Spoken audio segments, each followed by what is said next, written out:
Please go ahead, Rep. Schmidt. Thank you, Mr. Chairperson. So this is just, this amendment here, Amendment 2, just clarifies the intent of the bill. And what it does is this amendment provides that the local government may file a request of an exemption from the audit requirements if the local government is denied a waiver by the awarding agency. Just some backstory on this. This is basically a plan B for a community that has had their records destroyed. And they're going to testify here, basically give you guys the big picture of how it will help their communities. So this is Mayor Leonard Moore and Mayor Roberts. One is from my area down by St. Louis, and the other one is up by the Chicago area. So we'll start with Leonard Moore here. Good morning, everyone. I just want to, I'll be brief, but I just want to give information on the importance of this bill. I took office May of 21. 5 months later, we had a fire that totally destroyed our police department, fire department, public works. So as of today, we still, a year and 9 months later, we still don't have a facility for the police, nor fire department, public works. We couldn't do the audits that were requested. When I first came into office, we was hit with a mandatory audit. And they came in, and I told them that we didn't have the information. They was more than welcome to come and look. We looked high and low for anything that they was asking for. We couldn't find it. But so this is where we stand, and this is just the importance of this bill to help us to be able to receive grants and whatever else we need to help rebuild, because as of now, we're at a totally standstill. We don't have the funds ourselves to do anything. If we did, we would have a new facility now, but we're just a small community. We don't have a lot of money. We don't get a lot of money in, per year. So we're holding on, but we desperately need some help and assistance, like immediately, because each and every day that we don't have a facility, it just, and I'm just speaking frankly, it just stresses me out.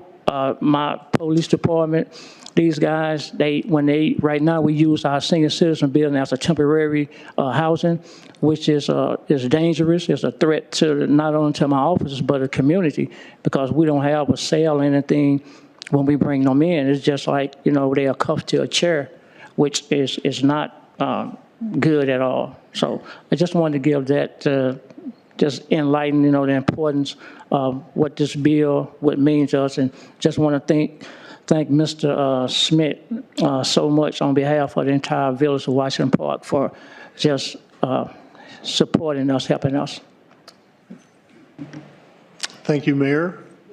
Mayor? Good morning, Chair, and all members. First of all, I thank God for everything. I thank him for allowing you all to hear the testimony that we have. I pretty much sit in the same predicament that the mayor next to me sits in.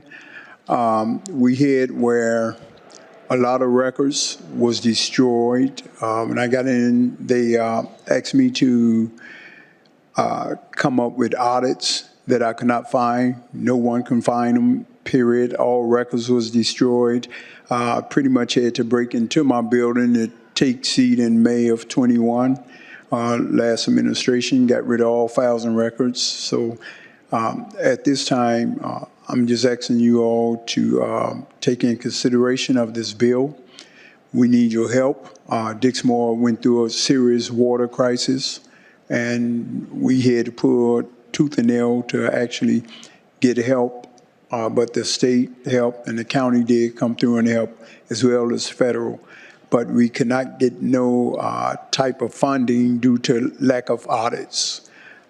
So I will let you know this. As long as I sit in that chair, I'll make sure all audits are done on time and turned in, and all monies that will be accounted for as long as I address that seat. And again, I would like to thank all of you all for hearing me out and listening to what I have to say. Thank you again. Thank you. Are there questions for the sponsor or the witnesses? Yet not. Thank you, Mr. Chair. So Representative Schmidt, I know the facts of the case here, and so you brought this bill forward to say that these communities aren't able to get any of the grants that they might otherwise be qualified to get because they can't meet the audit requirements of GATA. And is the GATA people saying that they won't work with them, they won't give them any, before we amend the GATA law, is the GATA, I'm trying to think of the agency that runs GATA, are they willing to do any waivers personally, or is there anything else in the statute that says we can waive this, or are we saying that unless we amend it, there'll be no waiver and these gentlemen's communities will be out? So the way the bill reads is that if because they can't do the waiver process, that's what the amendment was today.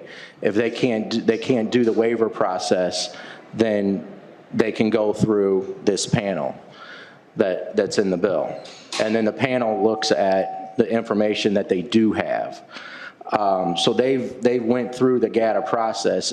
Everyone's still going to have to go through the GATA process, get denied essentially, and then the next step will be to go through this panel, present the information they do have, and then decide from there if they qualify for the funds or not. So there's nothing else in the statute as it exists for this to happen, as in not necessarily creating a panel, but if the GATA system, if the people that run the GATA come up and we have a situation like that, is there no other steps that they can take in order to receive grants? Are they just at a dead end? Correct. That's what I'm aware. That's as far as I'm aware. So. Okay, thank you. It's a plan B, basically, so. Other questions? Seeing none. Rep. Favor Dias moves to recommend that floor amendment 2 to House Bill 2341 be adopted. Is there leave? Yes. Is there? Their leave being granted, then there being no further debate, there being 9 votes in favor, is that correct? And 0 opposed, 0 voting present. House Floor Amendment 2 to House Bill 2341 is recommended for adoption, will be favorably reported to the House floor. Thank you.